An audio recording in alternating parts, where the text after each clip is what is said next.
So basically, I just wanted to talk about the history of Black involvement in tabletop gaming and like kind of how that's evolved from its origins and how it kind of got to be where it is now, where there's kind of you have Rivals of Waterdeep and like all people of color cast.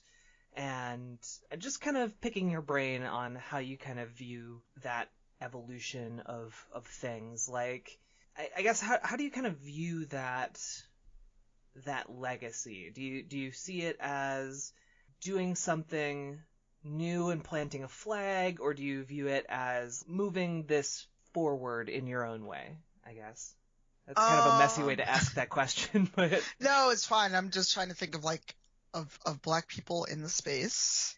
Yeah. Who, like, because I mean, and so this is telling on myself. I did not know Mike Pondsmith was Black until I met him. Who did the Cyberpunk 2020 game and now is, one of the main folks at R. Talsorian, etc. And his son Cody Pondsmith did the Witcher RPG. And they've been doing this for a long time. There's so many people that we don't get to meet. We don't get any acknowledgement of, either except during Black History Month, or if they finally are guests at a convention, something like that. And as always, there's always been Black folks involved in tabletop and in other areas. We're just not visible.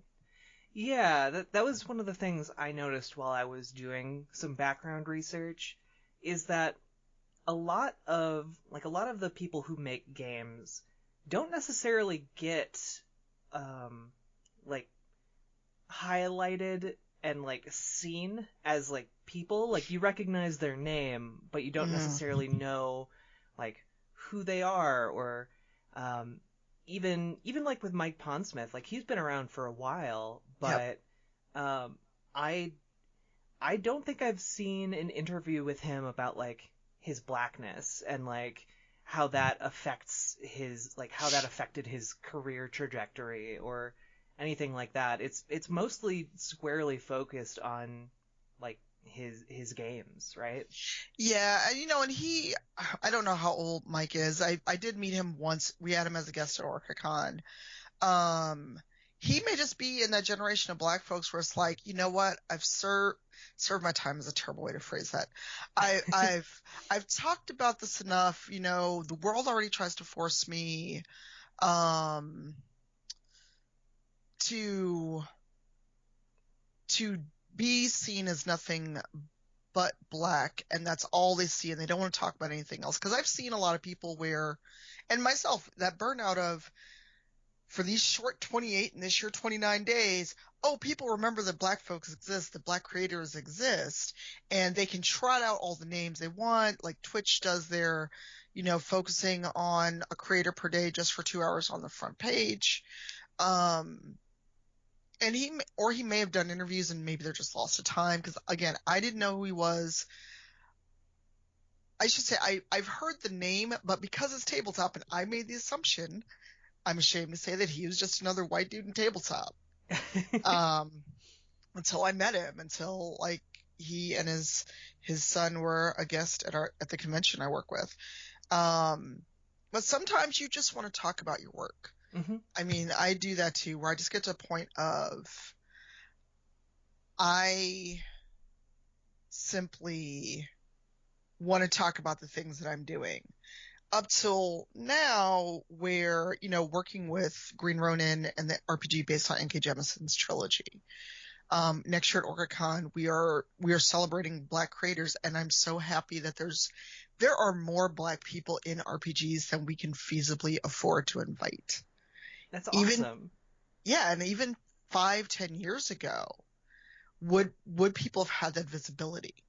Our list is about 25, 28 people long, and there's still so many more people that we could probably invite if we had an unlimited budget, or people have a limited time and we're asking people a year out.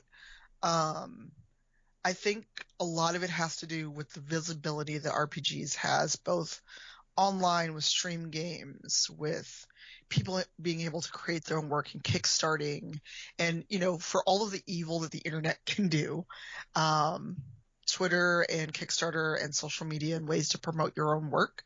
Patreon, for example, there is more ability to be seen even if people can't go to Gen Con, they can't go to PAX Unplugged, because that's, depending on where you're coming from, you can easily spend a couple $1,000 to maybe $5,000. And if you're exhibiting, even more, because you need to pay for a booth and staff and everything else. So there's so many ways in which people can be visible and and show their work and show that they're out here, even if they can't go to a convention and have a table. Is that kind of what you attribute the relatively sudden growth of marginalized creators in tabletop to? That increased visibility? I attribute it to that, but I don't think it's sudden. I think it's been slowly building, and depending on how, and not you, specifically right. you, but the general you, depending on how people have been paying attention and who they're paying attention to, it may seem sudden, or the people that are vocal and don't want to be pushed out of tabletop or don't want to be shown the door because there's so many people who still think it's something for white people. It's not for me. Because you go to Gen Con, and I've been to Gen Con several years in a row, it's still a very white convention in space. And yes, you see more black people, you see more brown people. But for 4 days in downtown Indianapolis, it's like a bunch of bearded white dudes and yes, there's more women, but it's mostly a lot of white women that you see there. So the visibility is in spaces other than conventions and other than diversity panels, because, as much as I want people to have conversations about diversity and inclusion, it's important. Those can't be the only spaces our voices are requested or important.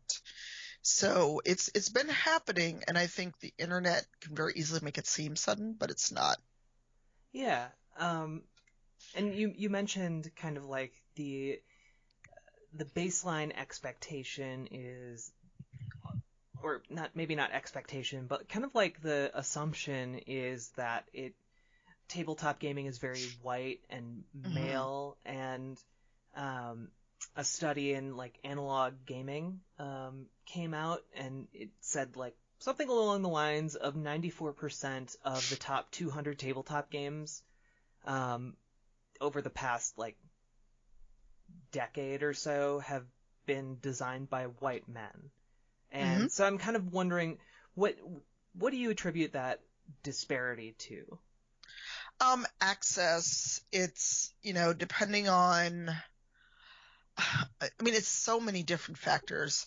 Some of it is access. Some of it is just strictly the money to do that. Because a lot of people that make games, at least if they're younger, maybe in their 20s, maybe they're not at a point in their life where they've got to worry about a mortgage and kids. And if they put everything into this game and it fails, then they're screwed.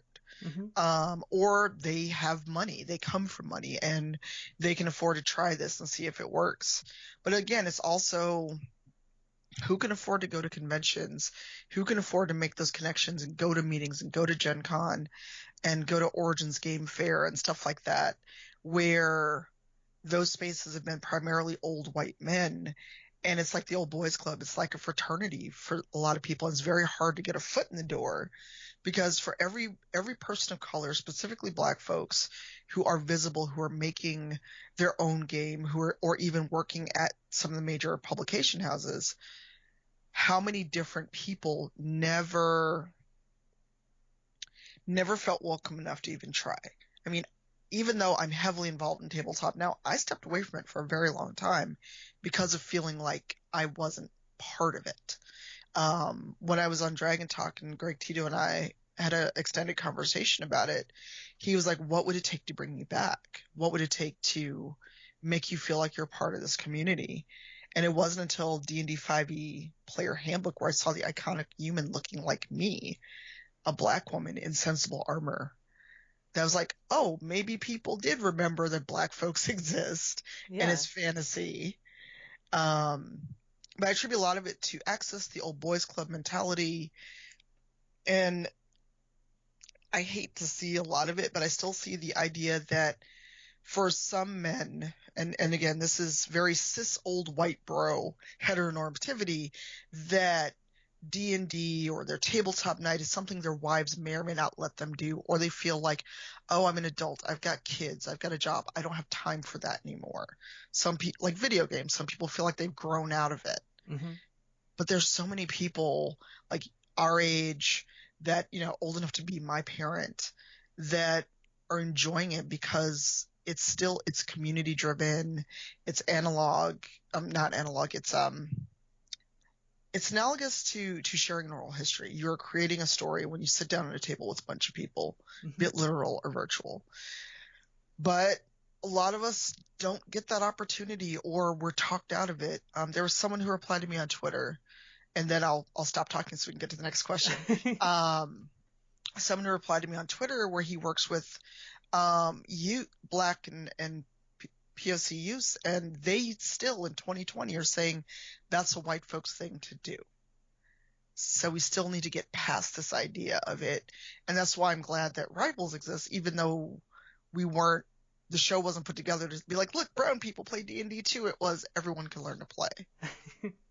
Right. Yeah. So I know we have kind of touched on this a little bit, or at least a lot of what I did kind of for some background research seemed to touch on this, but like the role-playing genre specifically is really heavily steeped in typical Western fantasy, like as a genre, and a lot of that goes back to like Tolkien, obviously, is the big influencer. And do you think that there is something exclusionary about how fantasy kind of latched onto Tolkien's race essentialism in Lord of the Rings and stuff like that, where like the different races of Middle Earth have like these immutable qualities? Oh, absolutely. I mean, we talked about that actually on a panel I did at PAX Unplugged last year. God, was it just in December? Yeah, last year makes it sound so long ago. I know, and I was like, wait, it's only February 4th. It feels like an eternity ago. January was a whole year, it feels like. It really was. Yeah. Absolutely. I mean, there are still people who will hold on with their dying breath and claws in about, well, races get this bonus and elves and dwarves hate each other and it's racism. And, and it's, instead of looking at it as species or, I don't want to say ethnicities really, but, orcs are an overlay for minorities. Every time I bring it up, someone wants to actual me, and I'm sure someone will reply to this. But I learned that orcs were an overlay and stand-in for black people. And look at the drow, how the drow are literally black and evil. And then we have the high elves that are light and fairy and whatever. But people will hold on to that because that's what the book says. And people cannot let go of what the book says enough to enjoy it and realize it's a guidebook. It is a player's handbook, but it is not oh my God, if I don't play this exactly as it is and I don't write elves and dwarves and orcs or whatever all hating each other, that someone at WotC is going to show up and take away my books or my game. Or, what's his face? Tolkien will haunt me from the grave or something. I mean, people still argue about things like, well, if someone's a half elf, then they really need to look more elven. People will they'll write dissertations on this versus actually just going, you know what, times have changed. And people have finally realized that the books are not written in stone.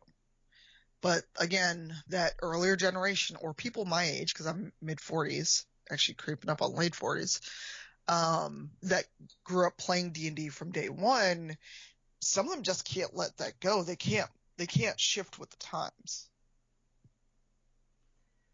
Yeah. So, like, do you think that has alienated a lot of people who like have to deal with that sort of like discrimination? Like when like I guess racial prejudice in a fantasy setting is almost more for white people? I think it is alienating when you see discussions that happen online and when you see people who don't want to, they want to hold on to the race essentialism. And, I've been to Gen Con, I think 4 times now. I've never played a game at Gen Con. I've rarely played a game at OrcaCon or something like that because you never know who you're sitting down at a table with. And, even in spaces that are meant to be safe and meant to be a place where I can sit and just roll dice, because the whole idea and the whole geek fallacy or geek social fallacy of we're all nerds together, we should all be able to just sit down and have a good time and tell a story, always falls to humans, because there'll always be someone that wants to go, well, you're black, so you have to play a drow, or you're a woman, so you have to be a healer, or, you're a woman, so your character has this background of assault. Have you really gotten someone telling you all of those things? Over various reasons, or the year that I was a guest at OrcaCon and did not work with them yet, Jeremy Crawford was a guest, and I did a panel right after his or right before his, and someone brought up the drow, and I just was like, I don't want to talk about the drow. It makes me very angry. And, I'm a guest of the convention, and someone in the audience thought that it would be funny and cute to question the pronunciation of drow and kind of push back on that. And one of our cast members on Rivals, he talked about being a black elf. And someone's like, oh, so your character's a drow. And it's like, no, he's just brown. But people are so tied to black elf equals drow, they couldn't let go of that for 30 seconds to think maybe he just meant a high elf that is dark skinned. Right. I mean, I still see people cosplaying as drow. Last year, C2E2. A woman walked by me literally painted black as a drow, and my friend had to grab me before I got kicked out of C2E2. Yeah. What is it about the fact that it's a fantasy being? What do you think makes people just kind of totally forget that, hey, maybe don't go in blackface to convention? If I soapbox, cut me off. Okay. But for a lot of people who don't have to face actual marginalization, prejudice, racism, etc., for them, this is all fantasy. It makes no difference. They sit with their buddies at the table, have beer, what have you, and then when they're done until the next session. But for people who face marginalization, someone who faces actual racism, prejudice, being a black person in this country right now is super dangerous. Basically, being anyone beside a white rich dude is super dangerous right now. And for me to see someone walk around in blackface and go, but it's just the drow, but the drow are racist stereotype that a lot of people don't think twice about. And it's just so indoctrinated, and I guess the best way to put it is that for a lot of people, it's not just a game, because there's still things that are baked into the core of all the RPGs that we like to play, mm-hmm. that no one ever thought about because they never had to think about axes of oppression. They never had to think about what it's like to be a black person in whatever time frame the book was written or the adventure was written. Now people are getting more aware of it, but a lot of people go, well, that's just the text. That's how it was written. Why are you making such a big deal out of it? But woe unto you if you say, I want my character to be black or brown and not a former slave, or they're literate and they're brown and or the nobility or what have you. Because I don't know if you remember, someone tried to justify a slave masterclass in one of the Paizo books. Ooh. Yeah, because I just remember it being a thing on RPG Twitter. And this is before I even was doing RPG stuff. It was just someone really was pushing to, why can't I have a slave master class in this system? And it's like, you want to be a slave master? You mean you want to own sentient people in this fantasy? What why are we like this? So for them, it's all make-believe. I went to Worldcon last year, and there was someone selling Celtic items and all the stuff, like fantasy things you could buy, and they had an actual slave collar on their table. What? Yes. Because, you know, like how you look at stuff on a table at a con, and you're like, oh, this is interesting, and then my eye caught it, and I'm like, what is that? And he was just joyfully telling me, oh, it's a slave torque, you know, for SCA, it really makes the difference. And I'm just sitting there like, I'm brown. And he was just total cluelessness about this.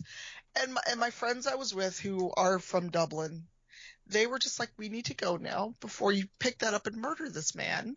Because it looked like he dug it out of the dirt, like it had been on someone, and he dug it out of the dirt and put it on the table to sell. And, you know, things like that where people still think articles like that are fine to sell. Right. Or to have slavery in a game. I was just at a PAX Unplugged panel. One of my co-panelists just blithely starts talking about a game where she had slaves in it. And I was just like, I'm so glad I'm at the other end of the table right now. Also, we're being streamed, so I can't jump up and go do what I want to do because we're on stream. But the fact that this is a thought that enters people's minds without any concept of, now that I've heard you say that, I will never sit at a table with you. I'll never feel safe with you. But for them, it's all fantasy. They can put the books away and move about their day. For me, and granted, we're far enough away from people having been property where it's not like I have an ancestor that's immediately 1 or 2 generations away that was a slave, but that history's still there. Right. Like, the effects of it are still there. Systemic racism is alive and well. Right. So, you know, these are just all things where I'm like, how do you sit there and just blithely talk about this stuff and not think about it at all? So that kind of actually nicely leads me into another question I had, and is it enough to have a Black creator or Black voices involved in the development process, or is there something else that needs to be involved in like a creation process for like a tabletop game, or yeah. So do you mean in terms of like having just more Black people involved in general, or Black people making their own, or some of both? Like will that help fix a lot of those problems, or is there something else that is kind of fueling a lot of these missteps or misconceptions, or what? So I think it's twofold. One, it's just hiring more Black people, more people of color in general, and not making it their job to fix the racist things in your game. And not racist people, the racist things. And it's an important distinction because people get very upset when you talk about racism because they immediately go to, but I'm not a racist. And I'm like, right. I didn't call you a racist, but the setting has racist things in it. And, you know, yes, we can say it's a product of their time and people want to talk about Lovecraft and Tolkien and all that, but it's 2020, we should be doing better. And we can change this. It is not like anyone's going to come back from the grave and yell at us if we change the source material, or if I as a player buy Lord of the Rings RPG and change everything because it's so fucking racist. It's twofold. It's hiring more Black and brown people just as part and parcel of it, of what is, because I don't think there's a lot of people of color that work at Wizards. I don't think there's any Black people that are staff that work at Green Ronin. Same with Paizo, and you know they're all located in Seattle. Right. And I know the people there. I like all of them. I mean, there's people of color that work at Wizards because they're a huge company, and it's not just D&D. But you can't just bring people in to fix the problem that you created and then thank them for their time and send them on their way as contractors. Bring them in as staff. Also let people work remotely, because the big three are all in Seattle and no one really works remotely. So how do you then reconcile asking someone to to move cross country for a job. Right. I mean, WotC would probably be the only place where someone could say, okay, well, I'm moving to Seattle to work there because they can at least pay me what it's worth. But tabletop doesn't make you a lot of money. You're not going to make the same money you would make in video games. Right. But also having space for Black creators to make something and not pigeonhole it as that's a Black game or a Black person made it so I can't touch it as a white person, which I've seen a response to Swords Fall's work, or people having any kind of Afrocentric setting or add-in. It's like, oh, I'm white. Can I even play it? And it's like, yes, you can play it. Just be respectful. So I think it's twofold. Having the space there and hiring people and bringing them in, but as staff, and just having them as part and parcel of the culture. And bad as it sounds, normalize having more than one brown face in your office. Right. Yeah. Like, I was also going to ask you, like, obviously Rivals of Waterdeep works closely with Wizards of the Coast, and like Dungeons and Dragons is kind of like the original tabletop big wig, I guess.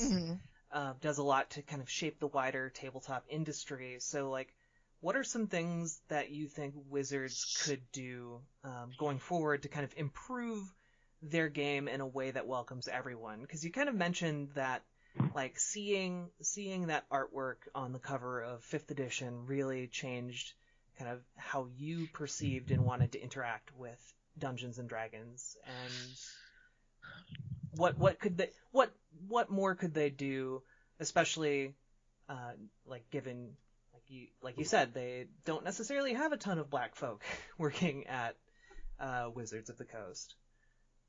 With the caveat that I am under contract for Rivals. Right. Whatever you can say. Well, I mean, I can still say this. I'm just saying with the caveat so whoever's reading this understands. I mean, they have done a lot more. I mean, Rivals, we're in our 6th season. There's not a lot of shows that have gotten that many seasons. And Greg Tito and the Wizards folks have been super supportive. That said, I think opening up remote positions aside from contract work would go a long way, because not everybody can or wants to move to Seattle. If a job was expensive, but also, I'm in my late 40s. My partner lives here. He has bought a place. I'm not gonna be like, deuces, I'm out to go work on D&D. Because a lot of the work that we do can be done remotely. Right. There are some positions where it's like you should be in the office, like what Greg Tito does. He has to be there, but he also lives there. But allow more people to work remotely, figure out ways for folks to be employees and not just contractors. And also a lot more, when feasible, featuring people of color, Black folks in big streams, in events. Rivals has been very lucky. We premiered at D&D Live in 2018. We got to do a show again last year. Who knows what's going to happen this year?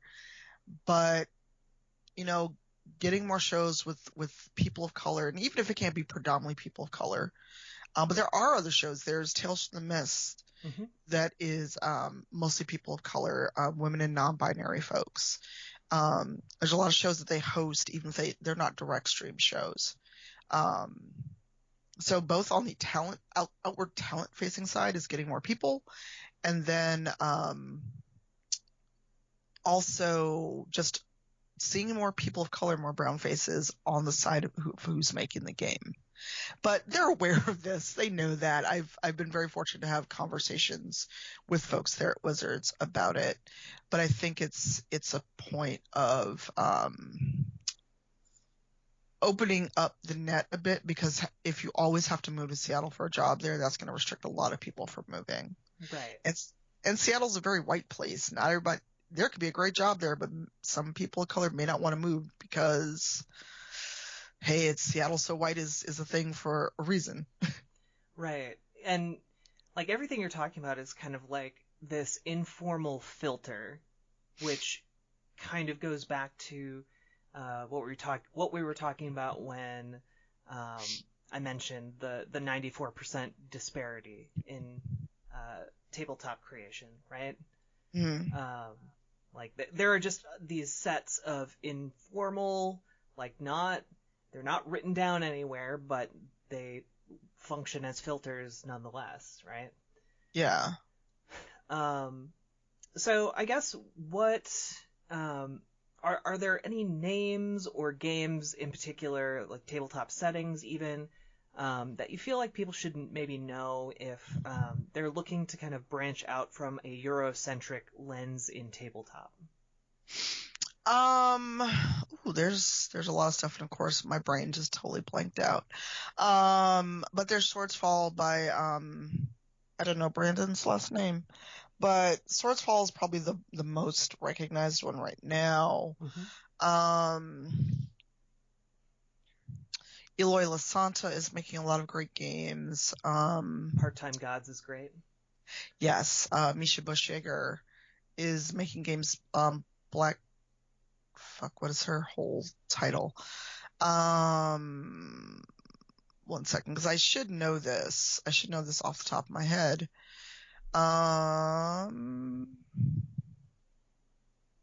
Sorry, I'm trying to remember. It's all good. But I was like, I feel like I should know this.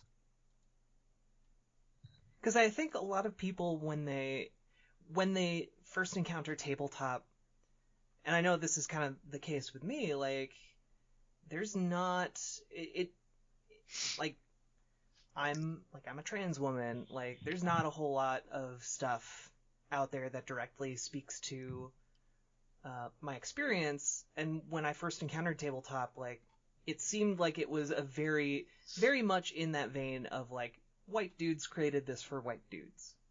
And yeah, it's only recently that I've been encountering like these games that have like smaller followings but are really interesting and cool, like Part-Time Gods, or Alan Turner did Edragor,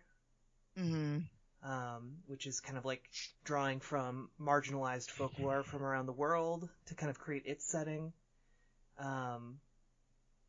Jerry Grayson did Bastion, which is kind of an Afrocentric.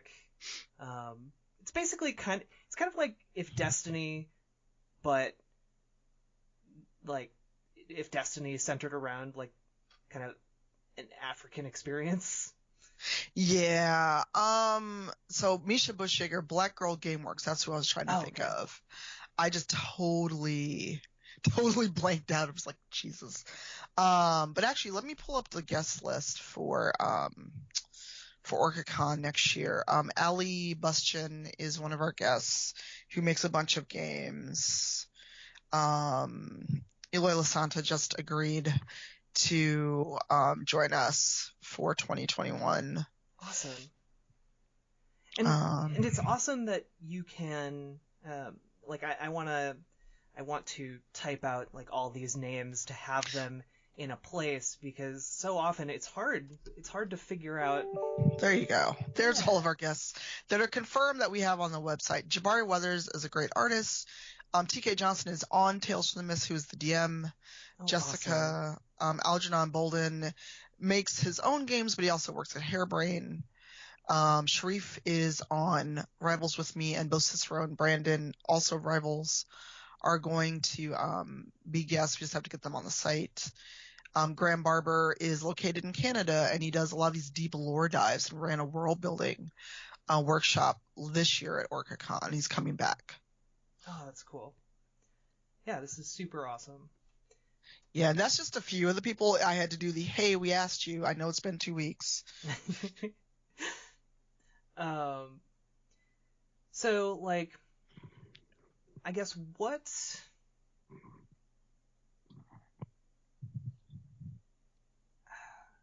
Like, we've kind of touched on this a little bit, like... I'm just kind of going through my questions, like, we actually already talked about this. We already talked about this. No worries. Like, what ideas do you want your viewers and listeners to take away from, like, the experience they have with Rivals of Waterdeep?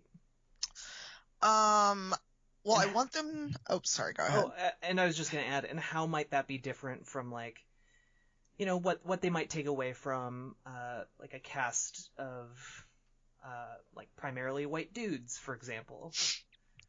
Well, one, the whole idea that everyone can learn to play, because half of our cast had never played D&D before we sat on stage in LA in 2018. Really? Yeah. Wow. That's cool. So yeah, part of it was getting people that had never played or had only played a little bit and maybe stepped away from it, along with people who had played a long time and were coming back to it. So Cicero, Sharif, and Brandon had never played. And now, Sharif is DMing for his second season. Cicero's DM'd. Brandon is there. He has said he does not want to DM. We're trying to work on him about that. And what I think is different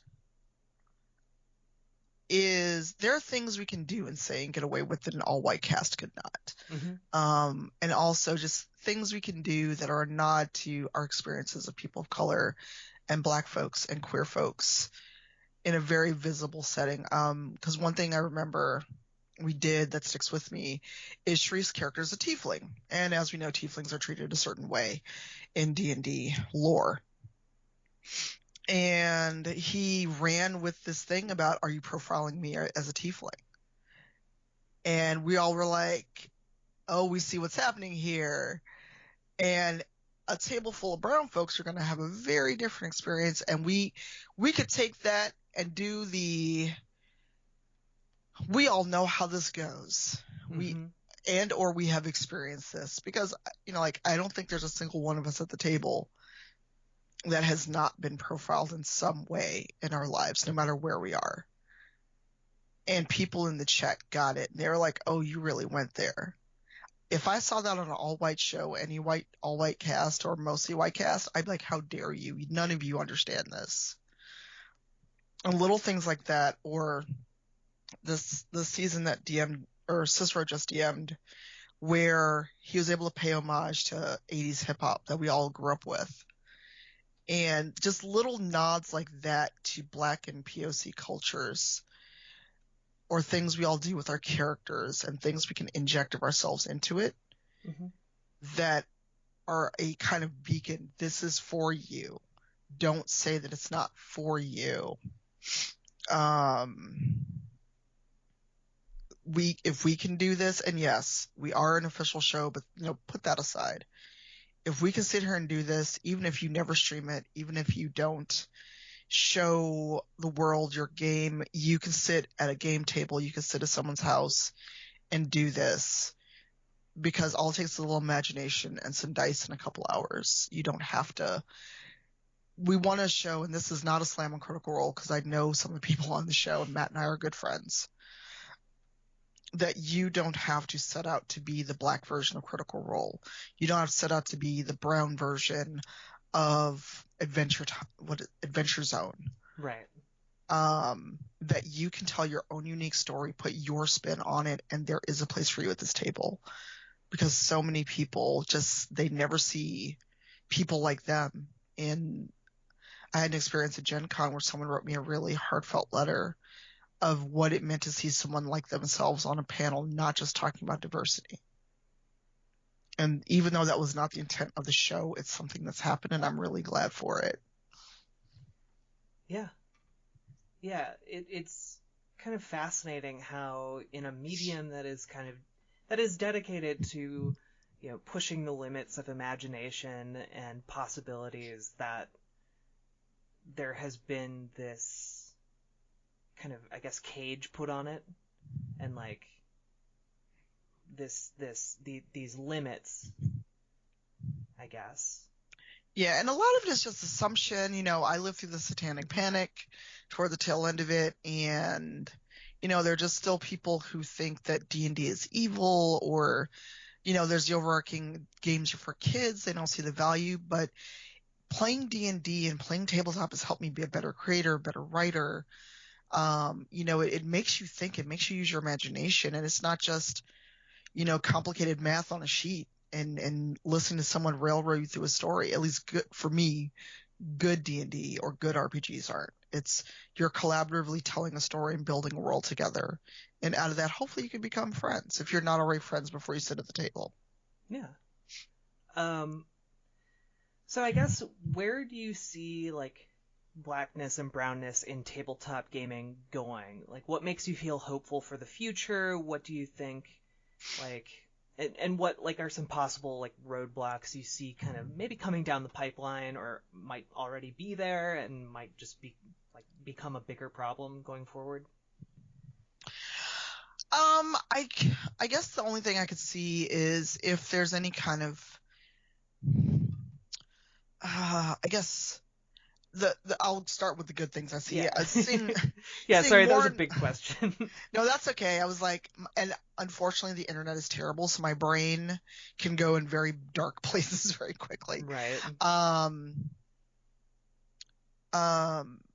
What I see is more and more people getting the spotlight, more and more people being seen and valued and being part of the community, not just for come fix whatever it is and their brokenness, what have you, or here, fix my imaginary version of Africa.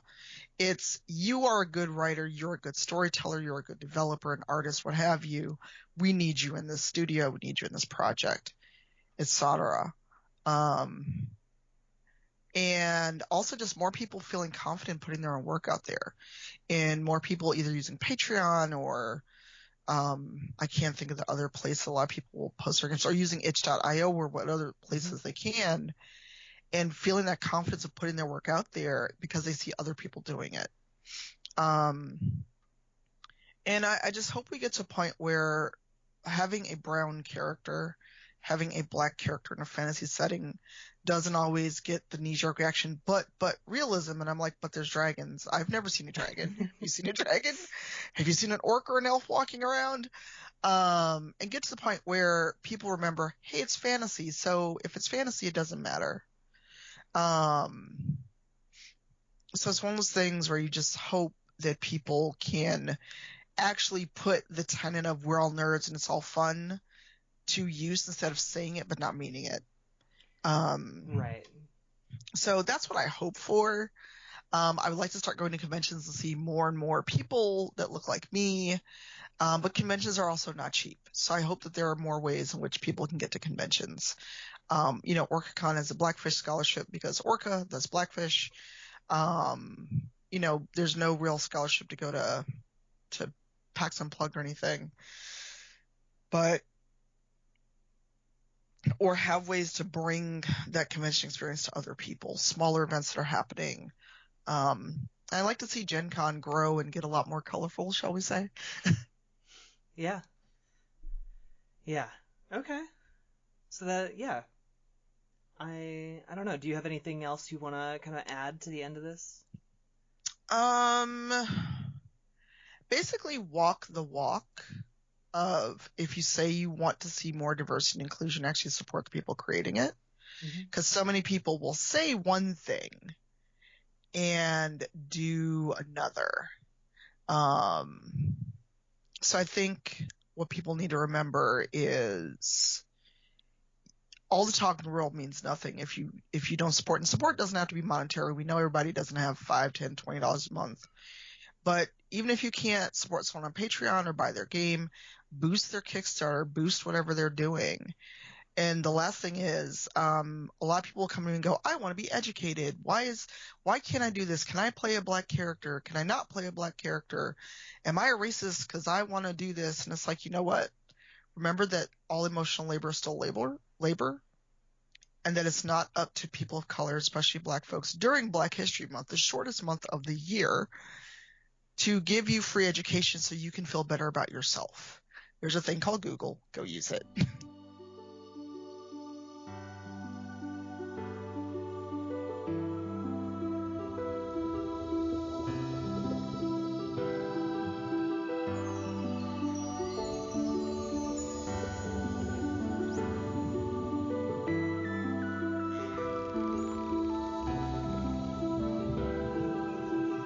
Let me take a dive in this melody so I can tell you about this cutie and the water queen. She got a sparkle like a 14-karat diamond, and her body so bad, man, that thing should be a felony. Moving like a wave now, swimming so seductive, all the fishes wanna taste now. But I think she like me cause she only looks my way, got me frozen in one place like, man, what do I say? First time that I saw her, I was swimming up the stream to meet the Zoras. Talked to the king and he said that was her daughter. Maybe one day she can hold the master soul. It's in my heart that I should follow. Losing my hand like the dude from Sleepy Hollow. Give her my love or I think I'll let her borrow. Tyra Banks, underwater's top model. Princess Ruto, Princess Ruto, Princess Ruto, the angel from the ocean. But if you know Princess Ruto, Princess Ruto, she might just be the one for me. I never thought I'd see someone so beautiful. But how would it work though? She's not even human. I mean, I never had anyone so into me before. It's almost like I'm drowning in my own sorrows. What do I do? Every time I come, she always get excited. She love my swagger and she likes the way I'm fighting. She watch my moves, but then I watch her too. I'm seizing from my eyes, the way I stare at you. It's in my heart that I should follow. Losing my hand like the dude from Sleepy Hollow. Give her my love or I think I'll let her borrow. Tyra Banks, underwater's top model. Princess Ruto, Princess Ruto, Princess Ruto, the angel from the